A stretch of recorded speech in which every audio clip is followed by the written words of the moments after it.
but I would certainly like to put it out there that people strongly consider the practice of at least powering down or turning off or putting into airplane mode when devices are not in use. To me, that makes sense. And as I said before, it only takes a moment to do. You know, like for example, if my daughter has her iPad in the house, which she does, she has the school iPad, she has one of her own, they're not both on at the same time, but I make sure she powers it down before she goes to sleep because I know it's in her room. So I think that's at least something that can be done, or at least could be suggested, that isn't going to compromise the programs and also sends a message for people to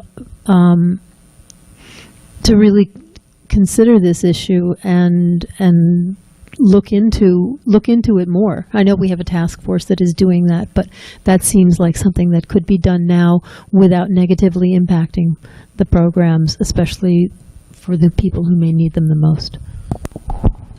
That does sound as though it would be something that I'm assuming would be easy to do, and the principals could probably look into see how it can be done, and they can get that happening.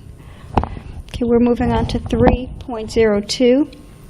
No, I'm sorry, Trustee McGillicuddy. Sorry, those are good suggestions, Trustee Osmond. But how are we going to make sure that everyone is educated on this, and how are we going to make sure this is communicated to all the students and the staff?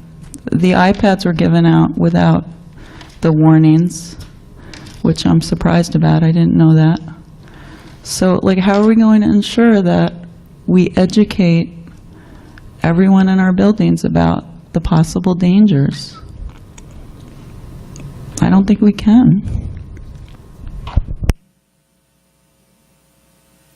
Trustee Osmond. Well, I would suggest that a lot of communication duties fall to the superintendent, and the communications committee although we have not been meeting, is always ready to meet and be helpful where we can.